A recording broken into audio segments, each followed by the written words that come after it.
it's Elizabeth from Gabriel Family Adventures, and today I'm going to share a review with you all of the Park Plaza Hotel, Westminster Bridge, London. And so we stayed here for 4 nights when we were on the tail end of a 3-week trip through Europe, through Northern Europe. And so I'm going to give you a little overview about why we chose the hotel, some of the amenities of the hotel itself and the surrounding area, and overall what we thought. So here we go. All right, so why did we choose the Park Plaza? We actually had the hotel recommended to us by a friend of ours who lived in London for a decade, and she used to live down the street from the Park Plaza. And the reason she recommended it, and the reason I am also recommending it, is because it is centrally located right by the London Eye. There's some other really fun, there's a cute little playground if you're traveling with kids, there's the Shrek experience, there's all kinds of things to do right there. There's the House of Parliament, you can walk to it, you can see Big Ben. It is just an awesome location. And right outside of the front of the hotel, you can also hook up with several of the huge double-decker tour buses that will take you around if you want to do some hop-on, hop-off sightseeing, which is a great way to see London because London is huge. It is steeped in history. There's so much to see and do. And so all of that is at your fingertips right outside of the Park Plaza Hotel. So it is a great place to stay. It is a little bit more expensive than some of the other hotels or hostels in the area, but for us traveling with kids, we felt like it was well worth the price. And there were a few reasons for that. One of the first was that we chose to book a smaller kind of suite area where there's a sitting area that can be converted into a bed, and then of course there's the other bed. There's a little separated from each other by the bathroom and the closet, so the kids sort of had a little bit of space. We had a little bit of space.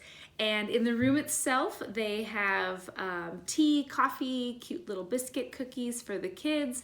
There are other snacks and drinks in the little mini fridge that you can pay for if you want, but I wouldn't recommend it because another thing that's right outside is a little corner store. So if you want to get snacks, drinks, things like that, I would just go downstairs and across the street, and you can get some beverages there if you want. The other great thing is that they have a spa and an indoor heated pool down underground. So to use the pool, you do have to call and make sure that it's not too full, and you can reserve a time.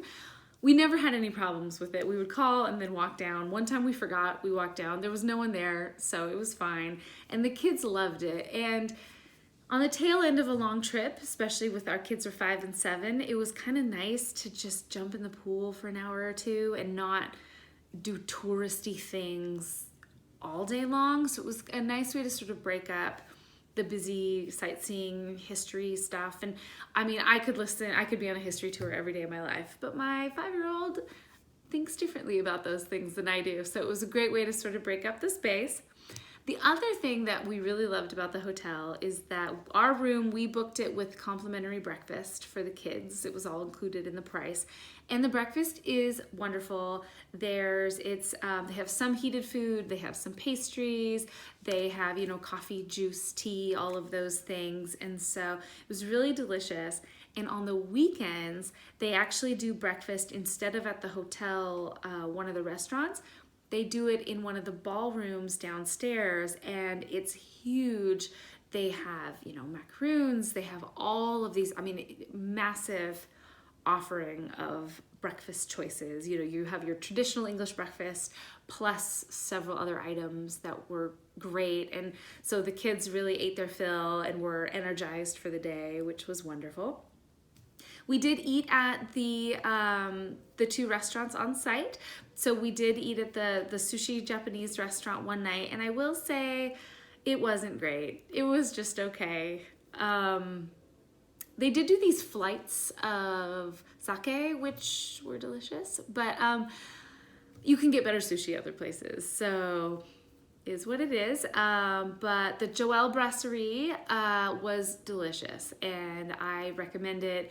I think if you're kind of worn out from a long day of either work or sightseeing or whatever reason brings you to the Park Plaza, it is a nice place to eat dinner. And that's also where the breakfast is during the weekday, not on the weekend, is in that area, and it's really nice. They do have an executive lounge. That was not part of our package, but I believe that they have snacks and things like that there. And they have a coffee shop on the street level. So a couple of mornings I got up super early to go out and exercise. There is a gym on site, which has, you know, kind of your basic treadmills, bikes, some free weights, things like that. But I wanted to head out to go to a cycling class because I'm obsessed. And so I grabbed some coffee there. They opened really early, and then I was able to kind of walk. And I actually recommend, if you can, if you have the time and space, if you get up early, say, you know, 6 a.m., and head out through the streets of London, it is beautiful. It's not crowded at all. And I feel like you can actually really see the sights a lot better, especially the really busy places like Trafalgar Square, for example, that, you know, by midday is just crowded. It's so crazy. If you can go in the morning, you can have kind of this peaceful experience and see a lot of the beautiful sights, you know, walk across the river, and enjoy yourself in a different way, a different capacity than, say, being on a huge tour bus. So overall, the location alone would seal the deal for me for the Park Plaza, but I also enjoyed, I thought the rooms were quite nice. The views from some of the rooms are just incredible, and the food quality was good. Wouldn't really recommend the Japanese restaurant, but that's okay. And overall, a really lovely place to stay. So if you have a few days in London, it is an excellent option for you. So if you have any questions or comments, please don't hesitate to put those below, and subscribe to this channel. We have lots of adventures coming up in the future. So I will see you later. Bye.